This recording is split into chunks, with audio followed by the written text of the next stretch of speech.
오늘 우리에게 주시는 하나님 말씀은 출애굽기 24장 1절에서 11절 말씀입니다. 또 모세에게 이르시되 너는 아론과 나답과 아비후와 이스라엘 장로 70명과 함께 여호와께로 올라와 멀리서 경배하고 너 모세만 여호와께 가까이 나아오고 그들은 가까이 나아오지 말며 백성은 너와 함께 올라오지 말지니라. 모세가 와서 여호와의 모든 말씀과 그의 모든 율례를 백성에게 전하매 그들이 한 소리로 응답하여 이르되 여호와께서 말씀하신 모든 것을 우리가 준행하리이다. 모세가 여호와의 모든 말씀을 기록하고 이른 아침에 일어나 산 아래에 제단을 쌓고 이스라엘 12지파대로 12기둥을 세우고 이스라엘 자손의 청년들을 보내어 여호와께 소로 번제와 화목제를 드리게 하고 모세가 피를 가지고 반은 여러 양푼에 담고 반은 제단에 뿌리고 언약서를 가져다가 백성에게 낭독하여 듣게 하니 그들이 이르되 여호와의 모든 말씀을 우리가 준행하리이다. 모세가 그 피를 가지고 백성에게 뿌리며 이르되 이는 여호와께서 이 모든 말씀에 대하여 너희와 세우신 언약의 피니라. 모세와 아론과 나답과 아비후와 이스라엘 장로 70인이 올라가서 이스라엘의 하나님을 보니 그의 발 아래에는 청옥을 편 듯하고 하늘같이 청명하더라. 하나님이 이스라엘 자손들의 존귀한 자들에게 손을 대지 아니하셨고 그들은 하나님을 뵙고 먹고 마셨더라.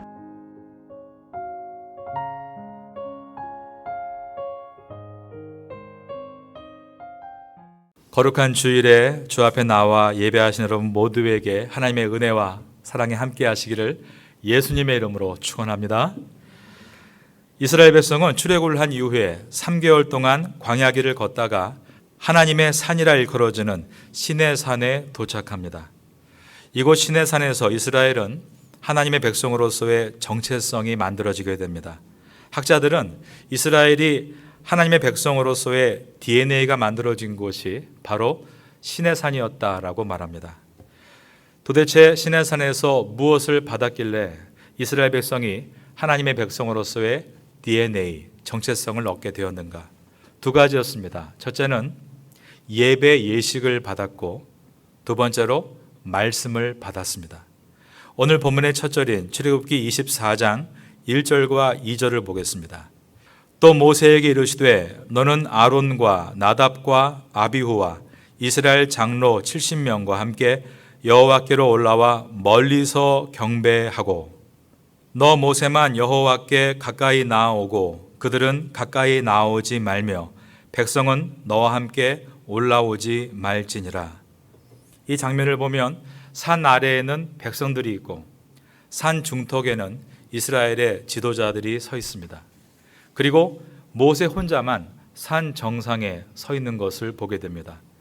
이 모습은 이제 다음 장부터 보게 될 성막의 구조와 매우 유사하다는 것을 확인할 수 있습니다. 예배에 대해서 배우게 되는 성막에 관한 말씀이 출애굽기 25장부터 무려 31장까지 이어집니다. 하나님은 성막을 하나님의 법에 따라 만들라고 하셨고 시내산 아래에 백성이 있는 것처럼 성막 입구에는 백성이 출입할 수 있는 제단을 만들게 하셨고 시내산 중턱에 이스라엘 지도자들이 오르게 하신 것처럼 성막 안쪽에는 제사장들만 들어오게 하셨습니다. 시내산 정상에 모세만 오른 것처럼 성막의 최고 중심이라고 할 수 있는 지성소에는 오직 대제사장만이 1년에 한 번 대속죄일에 들어갈 수 있도록 하셨습니다.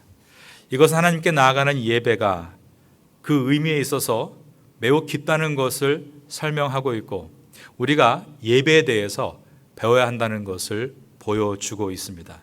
이제 생명의 삶 본문이 내일까지 출애굽기서를 마치고 6월 1일부터 12일까지 약 2주 동안 시편으로 넘어갔다가 6월 13일 2주 후의 주일부터 본격적으로 성막에 대해서 기록하고 있는 출애굽기 24장으로 들어갑니다.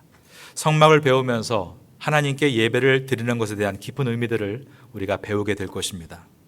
예배는 하나님께 나아가는 시간입니다. 그런 의미에서 코로나 팬데믹으로 우리가 가정에서 드린 예배도 하나님께 나아간다는 진실된 마음으로 드렸다면 분명한 예배입니다. 하지만 예배는 오늘 본문 4절과 같이 제단을 쌓고 기둥을 세우고 5절과 같이 번제를 드리고 7절과 같이 선포되는 말씀을 듣는, 즉 공동체가 함께하는 예식이 있다는 것을 우리가 확인하게 됩니다. 우리가 오늘 이렇게 모여서 함께 예배로 나아가면서 묵도하고 일어서서 찬송하고 교동문을 읽고 또 앉아서 함께 찬송하고 예물을 드리고 말씀을 듣는 시간은 우리의 마음뿐 아니라 몸을 예식을 따라 하나님께 드리는 거룩한 예배인 것입니다. 오늘 주님 전에 나오신 여러분 모두가 이러한 귀한 예배를 가지고 주 앞에 나아가면서 주님의 이름을 높이고 은혜를 힘입는 귀한 시간 될 수 있기를 예수님의 이름으로 축원합니다. 하나님께서 이스라엘 백성을 출애굽시키신 이후에 바로 가나안 땅으로 들여가게 하지 않으시고 시내산에 부르신 이유는 이처럼 하나님의 백성으로서의 정체성과 DNA를 불어넣어 주시기 위해서였습니다. 그것은 첫째가 예배를 가르치심으로 되는 것이었다면 두 번째는 말씀을 가르쳐 주심으로 되는 일이었습니다. 3절을 보겠습니다. 모세가 와서 여호와의 모든 말씀과 그의 모든 율례를 백성에게 전하매 그들이 한 목소리로 응답하여 이르되 여호와께서 말씀하신 모든 것을 우리가 준행하리이다. 여기서 모세가 여호와께 들은 모든 첫 번째 말씀과 그의 모든 두 번째로 율례를 백성에게 전했다라고 되어 있습니다. 여기에서 말씀이란 출애굽기 20장 1절부터 17절에 나와 있는 십계명을 말합니다. 그리고 율례란 이어지는 출애굽기 20장 18절부터 23장 19절까지 기록되었던 십계명의 세부적인 율법들을 병렬식으로 나열해 놓은 내용들을 말합니다. 이 부분을 특별히 학문적인 말로 언약법전이라고 부릅니다. 한번 저를 따라하겠습니다. 언약법전. 그 이유는 오늘 본문 때문에 그렇습니다. 7절을 보겠습니다.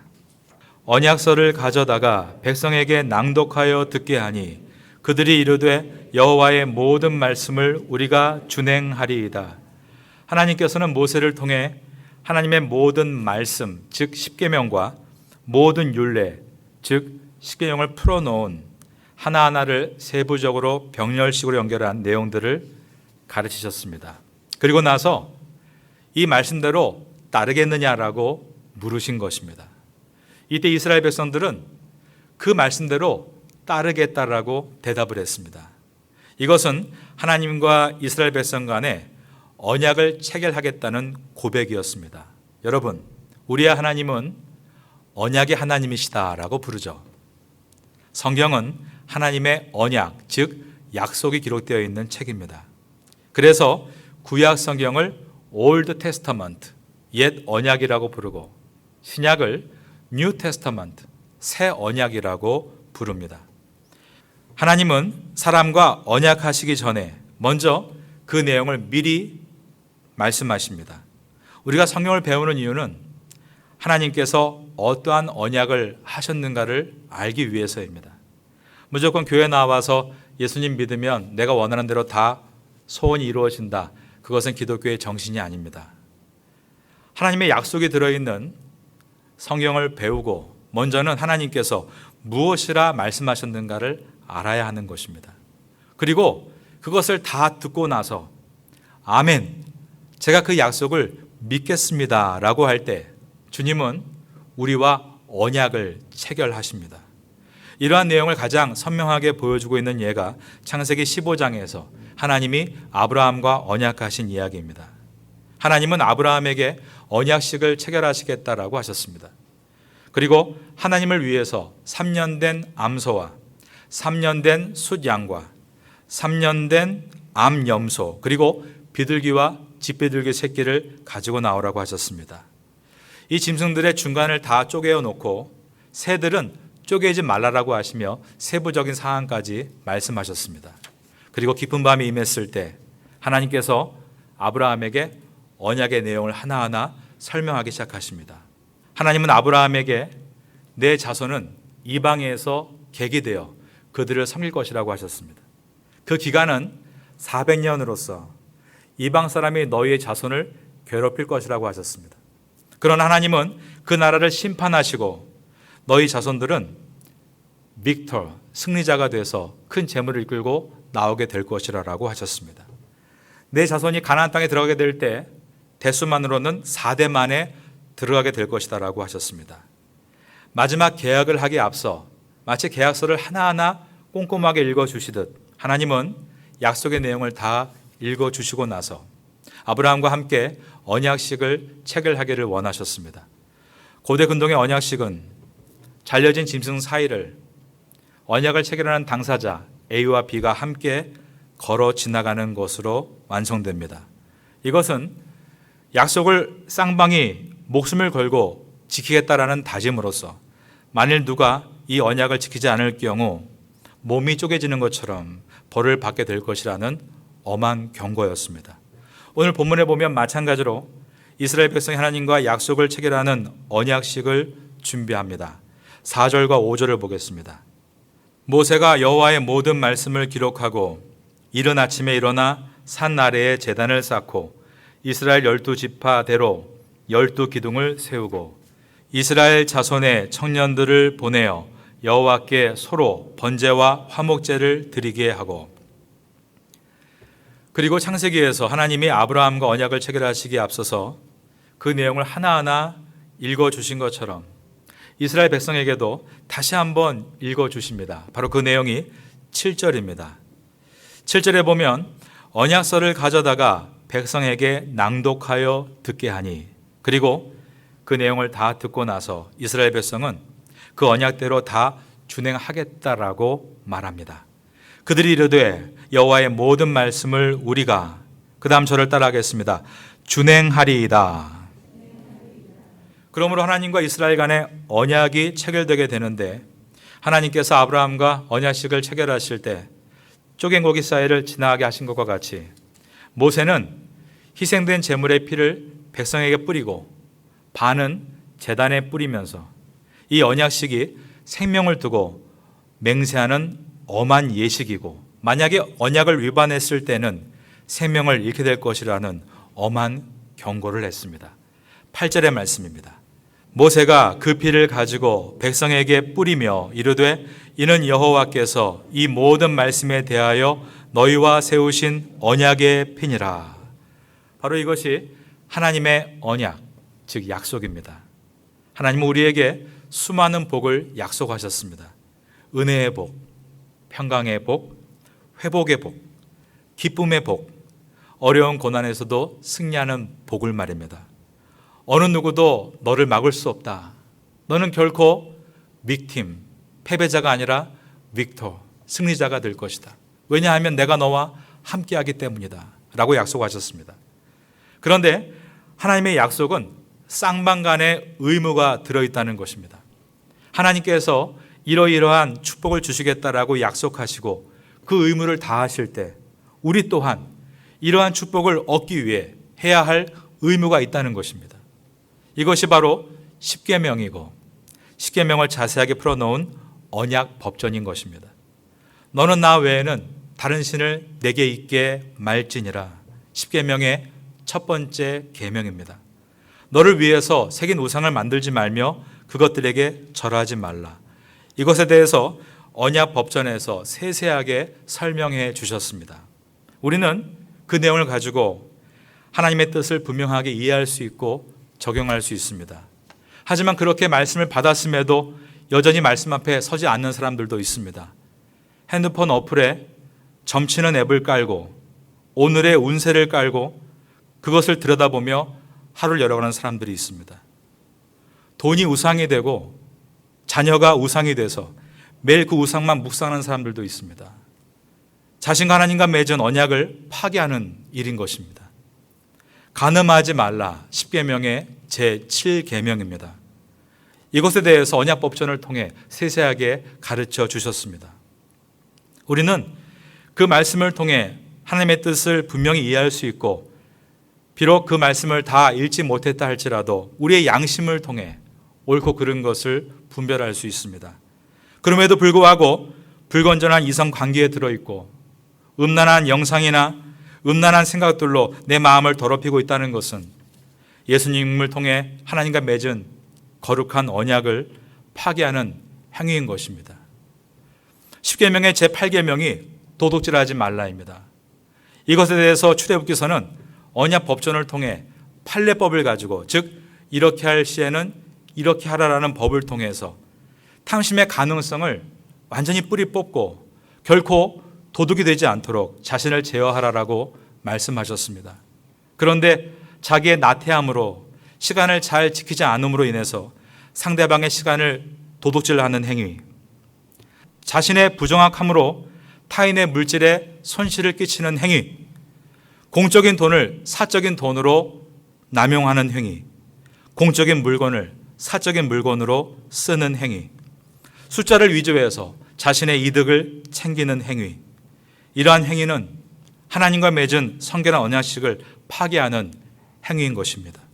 하나님은 아브라함과 언약하실 때 쪼갠 고기 사이를 지나가시면서 언약을 파괴할 시에 죽음으로 심판을 받게 될 것이라고 엄하게 경고하셨습니다.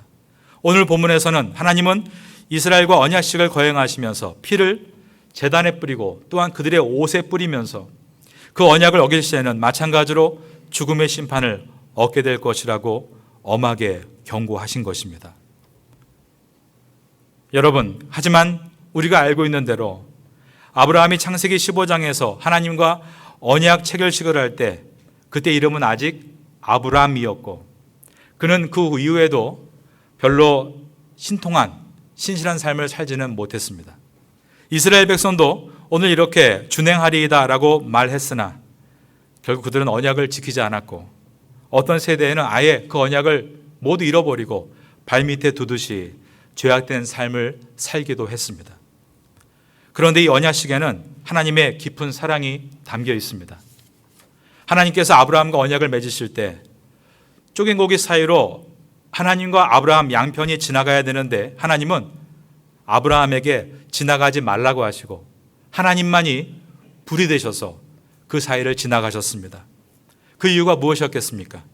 하나님은 아브라함이 그 모든 약속을 지키지 못할 것을 잘 아셨기 때문입니다. 오늘 본문에서 하나님은 모세를 통해 이스라엘 백성에게 제물의 피를 뿌리라고 하셨습니다. 그 피를 맞으면서 이스라엘 백성은 반드시 우리가 약속을 이행하겠다라고 장담했습니다. 그러나 하나님께서는 그들이 결코 그 약속을 지키지 못할 것을 아셨기에 피를 뿌려 그들의 옷을 붉게 물들이신 것은 너희의 의로움으로 하나님의 언약을 이룰 수 없기에 의로우신 예수 그리스도의 언약의 피가 너희를 덮는 것이라는 것을 상징적으로 보여주신 것입니다. 그러므로 오늘 제목과 같이 예배를 깊게 들여다보면 하나님의 사랑이 보입니다. 예배의 세팅은 처음부터 내가 의롭지 않은 것을 전제로 하고 있기 때문입니다.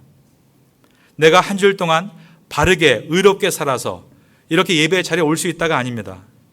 나는 바르지 않았고 불의하게 살았지만 그럼에도 그분이 나를 초청해 주심으로 내가 이 예배에 나올 수 있다는 말씀입니다. 우린 남보다 더 바르고 뛰어나서 선발된 사람이 아니라 주님의 일방적인 사랑으로 선택된 사람들입니다. 하나님은 오늘 이 시간 내가 바르게 살았는가 살지 못했는가 잣대를 대시기 위해 말씀을 주시는 것이 아니라 내일부터 바르게 살라고 말씀을 주시는 것입니다. 오늘 바르지 못했기 때문에 너는 예배에 나올 수 없어라고 하시는 것이 아니라 오늘 예배를 잘 드리고 다시 새로운 내일을 시작하라라고 우리를 초청하고 있는 것입니다. 이렇게 믿으시면 아멘 하시기 바랍니다. 그리고 주님의 영광을 보여주시는데 10절의 말씀입니다.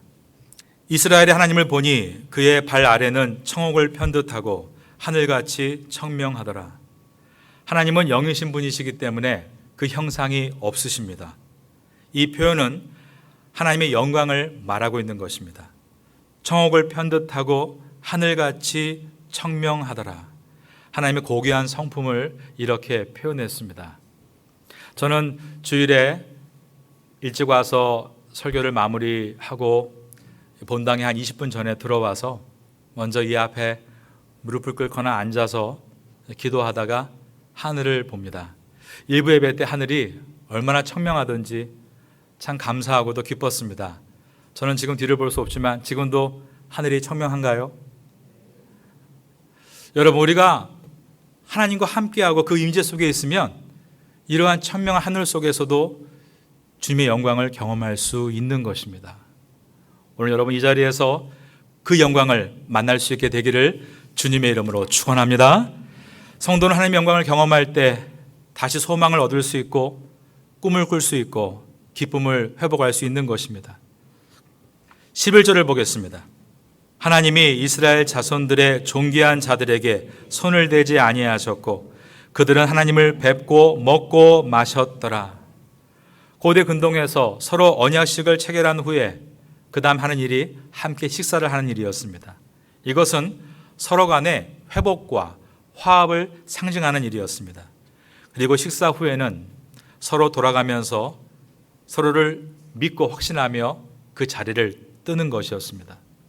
하지만 우리가 이미 살펴봤듯이 예배의 자리가 그처럼 언약을 재확인하는 자리임에도 불구하고 이스라엘은 또다시 언약을 지키지 못하고 무너졌습니다. 우리도 그럴 것입니다. 어떻게 우리가 내일을 장담할 수 있겠습니까? 그런데 하나님은 우리가 하나님 말씀을 다 지킬 것으로 기대하시는 것이 결코 아니라는 것입니다. 주님은 우리가 더 나아지기를 기대하고 계십니다. 독생자 예수님을 십자가에 내어 죽게 할 만큼 나의 죄를 미워하신 것을 우리가 기억하고 독생자 예수님을 십자가에 내어 죽게 할 만큼 나를 사랑하셨다는 것을 우리가 붙든다면 그 기준을 가지고 내일부터 6일 동안 세상에서 일어나고 있는 모든 상황과 사건들 속에서 우리는 하나님의 기준을 가지고 바라보고 조금씩 이겨나갈 수 있게 되는 것입니다. 여러분, 오늘 이 예배를 통해서 주님과 함께 깊은 은혜 가운데 높이고 찬양하고 말씀을 마음에 받고 나서 여기서 끝나는 것이 아니라 내일부터 있는 모든 세상의 삶의 현장에서도 예배자로서 완벽할 수 없지만 더 나은 삶을 살아갈 수 있게 되기를 마지막으로 예수님의 이름으로 축원합니다.